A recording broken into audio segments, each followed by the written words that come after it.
Bonjour, bienvenue dans la série sur les vecteurs. Alors, tout tenseur U de En2 s'écrit sous la forme d'une somme de produits tensoriels qui est donnée par U égale xj, xj fois ej, où les xj sont des vecteurs de En que l'on peut écrire sous la forme xj égale ujk fois ek. Formons le produit scalaire du tenseur U par un vecteur de base de En2. Et en utilisant les différents résultats qu'on a vus dans la vidéo précédente, on a alors U est égal à U fois EL fois EM est égal à XJ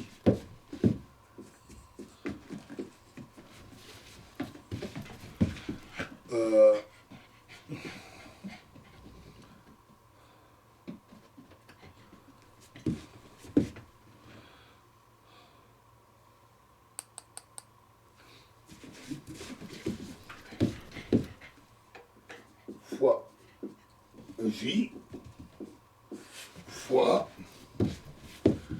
EL fois EM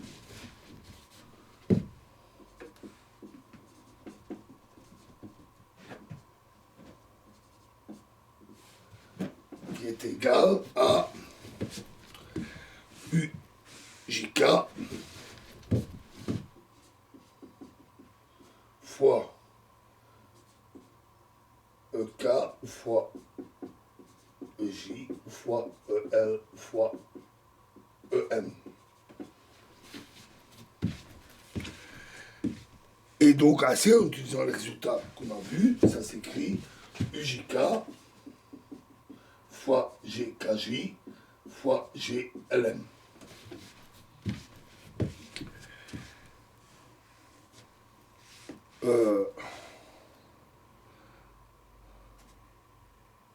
Pardon, GKL fois GJM.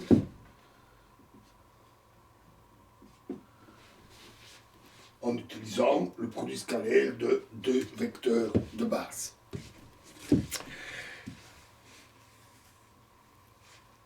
Considérons maintenant deux tenseurs de l'espace En2. U, le même qu'ici, et V, donné par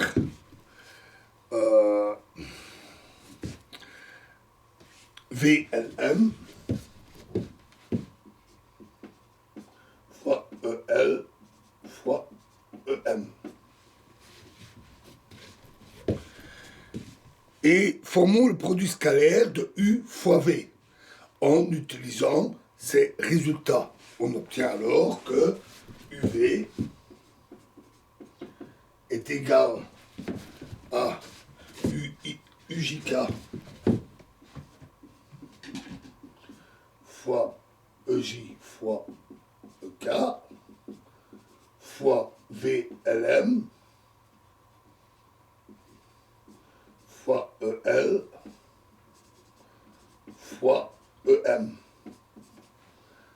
C'est-à-dire UJK fois VLM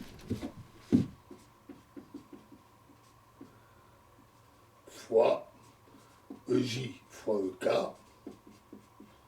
fois EL fois EM. Et donc, cette dernière expression devient alors UJK fois VLM fois GKL fois GJM.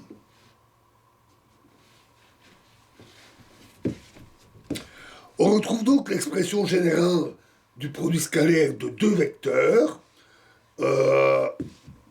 mais où la numérotation des composants doit être convenablement adaptée. Les quantités J ici, représentent les produits scalaires des vecteurs de base de l'espace En2.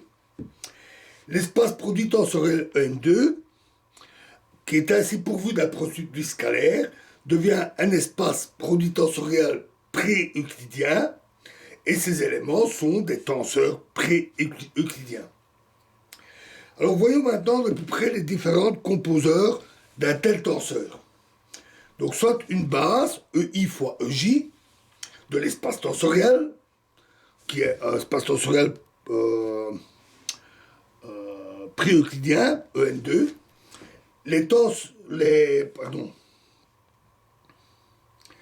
tenseurs pré-euclidiens U de En2 s'écrivent sous la forme générale qu'on vient de voir, U égale UIJ fois EI fois EJ.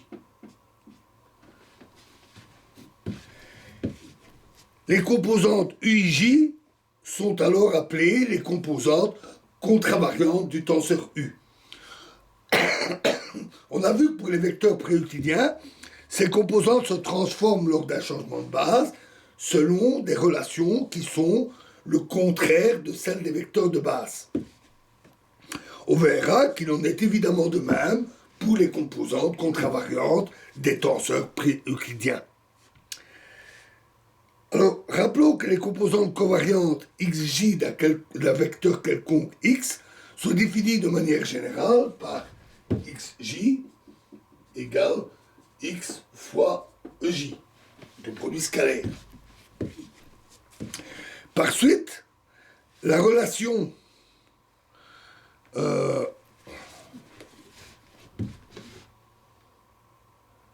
ici, UELM égale ceci,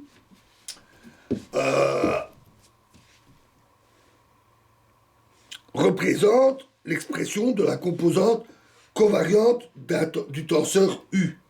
On a donc ULM est égal à UJK fois GJL fois GKM.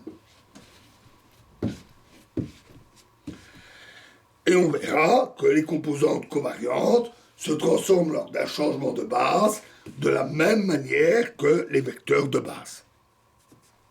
On a vu aussi plutôt qu'apparaissent naturellement les composantes mixtes des tenseurs. On définit par exemple la composante mixte UJ comme étant à partir des composantes contravariantes GJM fois ULM UIM.